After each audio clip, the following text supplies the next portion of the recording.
I'm often asked, why do so many women particularly, although increasingly it's becoming either parent, don't come back after either the birth of their first child or the birth of their second child. And in the UK particularly, where unlike the US, where paternity or maternity leaves are much longer, what happens is it's very easy, if it is untended, to have the relationship between your work and your person to kind of just dissipate. And why that is really not a good thing for either the person who is the employee or the employer to have happen is that a lot has been vested between the two of them in that relationship. So wouldn't you rather have the continuity with the same employee, with knowing all that they know, all that they have contributed to your organization, by having to take a risk on a new employee coming back? Now, for some people, they're making a very clear choice. I've chosen to have children. I got home with them. They're fabulous, and I want to stay there, and that's my life's calling. Brilliant. That ought to be going ahead at that point. But for many, it's much more of an uncertainty that comes in. Am I still valued at the office? Am I still connected? Will I stay current?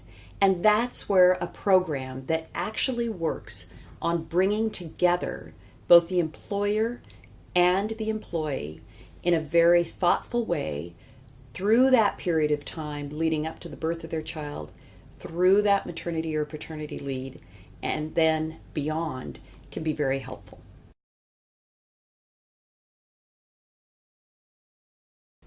So in terms of returning to the workplace when a parent has been on maternity leave or paternity leave and is looking to re-enter and go back to the organisation that they left, I think the biggest thing that we have to take into account is the pace of change of the industries that we're now serving, whether it's in financial services, the world that I operate in, the financial technology space, or whether it's other industries. Just the vast increase in the pace of change has made the re-entry process, I think, much more complicated because the company's changed, the people have changed, clients have changed. Pretty much every measure that you would look to seek to get yourself back up to speed on, everything has changed. And in my opinion, the pace of change that we're seeing now is only going to speed up. And so I think equipping people to return to the workforce in this accelerated transition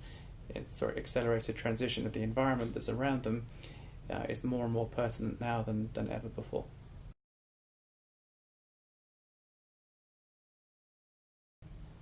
So the question of could companies or should companies be doing more to help parents re-enter the workforce? I think frankly it's a complete no-brainer. If you think about the amount of money that is spent on recruiting, retaining, training, developing, and frankly even exiting people at the point of redundancy, the amount of money that gets spent on talent in general, it far outweighs the small investment that could be made at a very critical moment of somebody returning to work, both in terms of their emotional support, their network that's around them, and understanding the key decision points and the key points of opportunity, but also the key points of pain that they're likely to encounter when they return to work.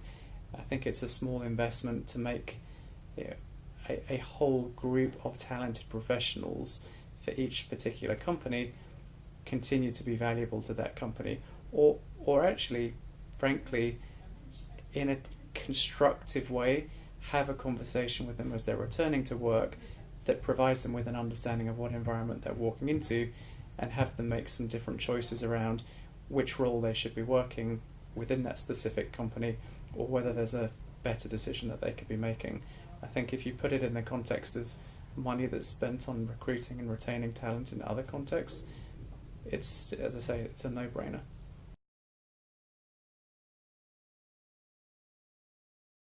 You know, one of the questions that people will ask is there value in actually extending engagement with an employee? Well, we spend a lot of money in companies to ensure that employees are engaged. We measure it, we monitor it, we have programs for it, we train for it. So if there's a period of time through a maternity or paternity leave where that engagement could wane, doesn't it make sense to try and keep that connection going through as well?